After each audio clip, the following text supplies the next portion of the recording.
Michael. And it's December the 4th, Sit down in the chair. December the 4th, 1992. While the rest of the world's getting ready for Christmas, the bears are getting ready for bed. In fact, from a quarter till winter until about half past spring, bears do nothing but sleep and hibernate, we call it. Most bears have never even heard of Christmas. But the little bear did. Probably did. Well, we'll see. Because he's shaving. Okay, well, let's see. Henry Bear was sleepy even on a wide awake Where's day. Henry Bear? This is Henry Bear. But now that fall was here, Henry was very tired. If it hadn't been for his roommate, Henry probably wouldn't have been able to wake up for work. Ted Edward Bear was Henry's roommate. Ted was a different sort of bear. He had an inquiring mind. In other words, he was curious. What means curious? That means he always wanted to know everything that went on. What's Tyrus mind? An inquiring mind. That means that he likes to find out things, okay? The thing that made Ted curious was Christmas. Henry, have you ever heard of something called Christmas? Ted asking. Well, Ted E. Bear first read about Christmas in a book at Grizzly University. He tried to explain it to his friend Henry. There is this place called Christmas where you hear beautiful music and you How find come bears are wonderful sleeping gifts. outside in their houses? Well, they usually sleep in a tree or they sleep in a cave, but maybe that's the only place he could find to sleep, okay? There's a big human with a white beard and red suit. He's in charge of Christmas. Isn't that amazing, Henry? Now, who would that be? Do you know who that would be? Do you know who that would be that has a white beard and a red suit? Santa Claus. Okay. But Henry didn't have an inquiring mind. Henry just wanted to go to sleep. He went, Where's Henry? Henry, he's snoring down here, see? How come he's everywhere that bear's going? I don't know. Let's read and see Is what that happens. Henry? No, that's not Henry. Henry's asleep. The other bears laughed. Are you kidding, giggled Foster Bear, a big red human. That's this over here, I guess. You're a silly dreamer, sighed Patty Bear. This must be Patty Bear.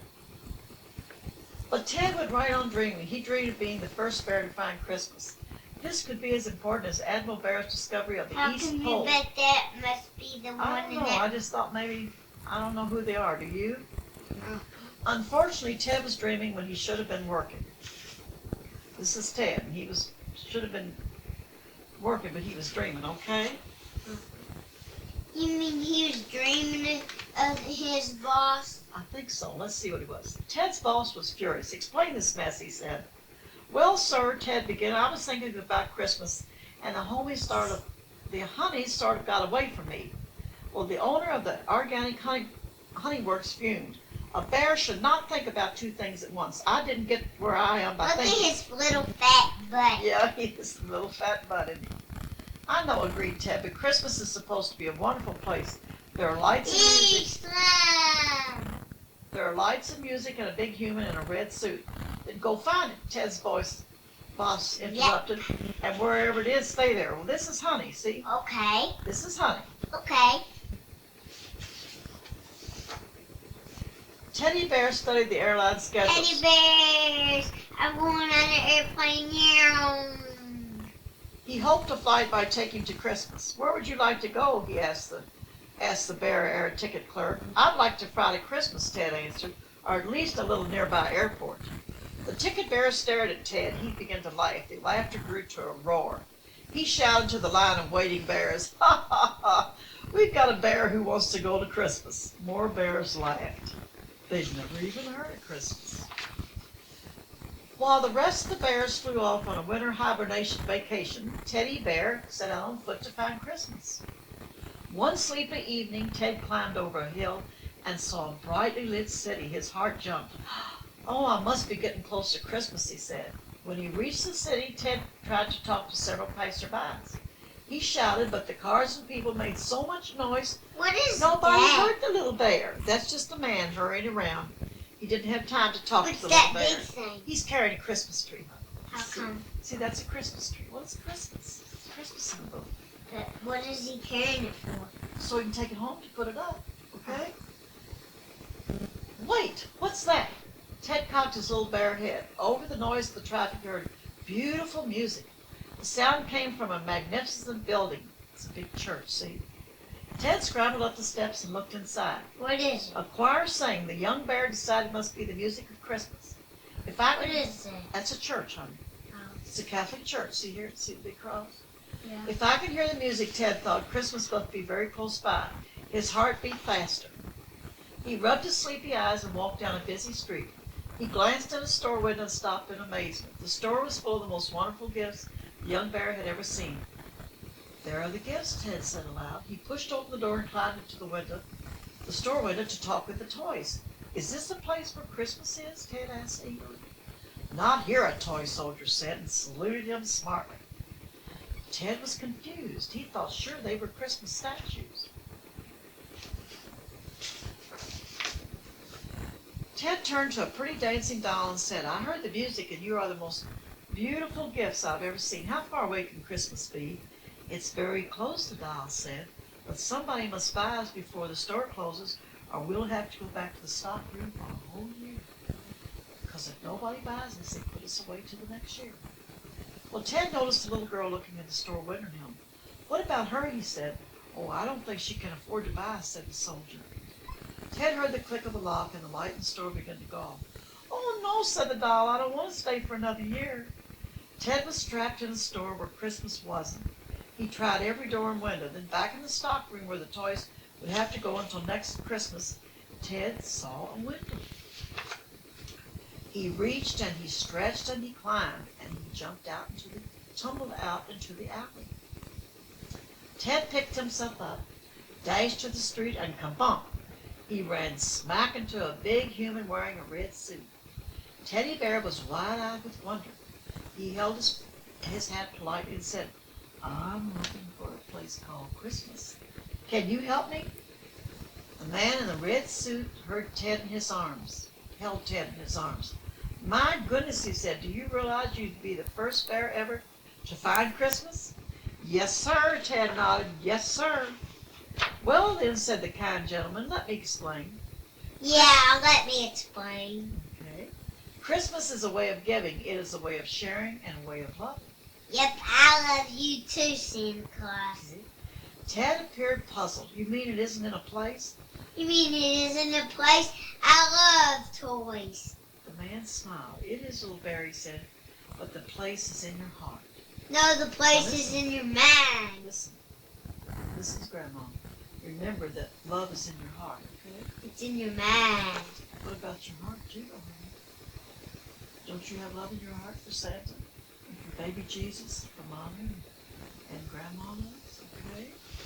Ted frowned a tired frown. That's very hard for a friend to understand, he said. It's hard for people to understand, said the gentleman. He handed Ted a note. Here, he said, this is the address where you'll find Christmas. Tired Teddy Bear thanked the man and walked down the street. The building at the address didn't seem to be anything special. Can this be the right address, Ted said. He looked up. A few lights flickered in the window above. He climbed the stairs up to the house. Teddy Bear stood in the room with the lighted tree. He yawned and looked about. The gifts weren't nearly as wonderful as those in the store, and there was no music. There must be a mistake, Ted said aloud. The little bear was very tired. All the rest of the bears had been asleep for weeks. Ted crawled under the tree to rest just for a minute. As he rested, a door opened. A little girl tiptoed into the room. It was the same little girl who had looked at Ted through the store window. Her eyes opened wide and sparkled with a happy tear. A little bear, she said, she whispered. She reached down and lifted Ted in her arms, and suddenly the air was filled with beautiful music. The lights on the tree shimmered. Ted Edward Bear found Christmas, and he still lives in it today. Still lives with the little girl, like your little bears, right? Oh, See? yes, he does. One fine snowy day, Sally and her brother Joe were having fun trying out their new sleds. The hill behind the house was perfect for sledding. Come on, Joe. No, you can do it. Come on, Joe. Follow me. Suddenly they heard a familiar sound. Hey, come and help us build a snowman. It was their neighbor, Billy. After they put away their sleds, Sally and Joe ran down the hill to help. Their friend Tommy was always rolling a big ball of snow around the field. Yes, sir, this will be the biggest snowman we've ever made. Woo, I'm going to need some help now. Look at my ear. Now, all we need is a hat, said Sally, so they began to look around. Sally found an old green cap, but it just didn't look right. Billy found an old hat, but it still didn't seem right. Just then down the street came the wind whistling away, and it blew to their feet a shiny top hat. Just what we need, cried Joe. Billy was amazed. It's like magic, he said. Tommy picked up the shiny top hat and put it on the snowman's head. Zing! Tommy's hand sprang back with a shock. It is magic. And so it is, said the deep voice they'd never heard before. And a pleasant sort of magic, if I do say so myself. Ooh, it's a snowman, whispered Sally. Yes, ma'am, Frosty the Snowman at your service. Billy thought he was dreaming. He's alive, he said, he's alive. Then they all went ice skating. And the magical part was that while they were there with Frosty, the children could stay out and play in the snow and never get shivery cold. Was it Frosty's warm heart or his magical smile? Whatever it was, they thought it was fine. Every morning when the children came out to play, Frosty had a wonderful plan all set. One evening he said, let's go shopping today. I've never seen a store, you know. So they all joined hands and away they skipped all toward town where the shops stood in rows. It was fun showing Frosty around, for he thought every window was wonderful. They led Frosty all around the town that day while the warm wintry sun shone down. The policeman blew his whistle again. The traffic stopped and the crossing was now empty, but Frosty was nowhere in sight. Tommy looked around. Where's Frosty? Where's Frosty's top hat? There's Frosty's top hat by that pile of melting snow. See, he's not there, is he? I wonder where he is. Well, you know what happened? I bet you he melted. What do you think? He did. Did he melt? Oh, my goodness. Mr. Policeman, said Joe, where is Frosty the Snowman? Don't cry, children, said the kind policeman. Frosty the Snowman has gone away, where all snowmen go on a sunny day. And he'll be back at your bidding and call whatever great happens, whatever great heaps of snowflakes We fall. already taped this. It's all right. And he will. Okay, let's try We this. already taped. How about this? Jingle bells. Want jingle bells? Yeah, but we already. Well, that's okay, honey. On the day before Christmas, the Bear family decided to go for a sleigh ride. How did they know it? How little did they know how exciting their ride would be. When Mama Bear and the two baby bears were all settled in the sleigh, Papa Bear cracked the whip and off they went, dashing through the snow in a one-horse open sleigh. Dashing through the sleigh in one horse open door. Over the fields we go, shouted Papa Bear as the sleigh glided over the snowy ground. The baby bears sang Christmas carols. The baby bears sang Christmas carols and nibbled on cold plum pudding. It was a great day for a ride. Hey, when it says whip, I go boing. Please. As they raced down the hill When it says toward whip, town. I go boing. This is Michael singing My Achy, Breaky Heart, and then Grandma's going to sing it the right way. You can tell the words, she never run my girl. You can burn my clothes when I'm gone. Or tell your brother Cliff, she never was there. He never even liked me anyways. But don't tell my heart, my achy breaky heart. I just don't think you'd understand. And if you tell my heart, my achy breaky heart, he might blow up and kill this man. Woo, woo. I'll tell your Aunt Elise, she never wanna please. You can tell your dog about my leg. You can tell your dog about my leg, and if you tell my knees, my achy breaky knees, he might blow up and kill this man. Woo, woo. You can tell the words, she never was my girl. You can burn my clothes when I'm gone. Or tell your brother Cliff, she never was there. He never even liked me anyway. But don't tell my heart, my achy breaky heart.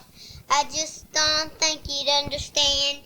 And if you tell my heart, my achy breaky heart, he might blow up and kill this man. I'll tell your Aunt Louise, she never wanna please. You can tell your dog about my leg. Tell your brother Cliff, she never was there. He never even liked me anyways. But don't tell my heart, my achy breaky heart. I just don't think you'd understand. And if you tell my heart, my achy, breaky heart, he might blow up and kill this man. Woo, woo, woo. You sing it. You can tell the world. Should. Should I be my girl? Should I never with my girl? You can tell my Girl, you can tell the world you never Wait with a my minute, girl. You You can- can burn my clothes when I'm Wait a gone. You can tell the world. She never. She never was my girl. You can can- tell the world when I'm gone. No! What? You can burn my clothes Well, if you'll when sing I'm it though, gone. if you'll sing it, I can follow you. Come on, sing it. After, if you mess up, I sing I've the already messed second. up. If you mess up, I sing the second part, and then Okay. you do it again. You can tell the world that you should be my girl. You can burn my clothes when I'm gone. I don't think. Marysy dotes and dolesy dotes and little lambsy divey, a kiddly divey too, wouldn't you? Oh, Marysy dotes and dolesy dotes and little kidsy divey, a kiddly divey too, wouldn't you? Down in a meadow in an itty bitty pool stood a free little fishy son of mommy fishy too. No, three little frogs. Swim if you can, and she swam all over the dam. And if Boom, she boom. did, she would Boom, oopsity boom, boopsy and a boom, boom, boopsity did him down in water. Shh. Boom, boom, did him down in water. Shh. Boom, boom, did him down in water. And she swam all over the dam. And there's a shark. Now, let me hear.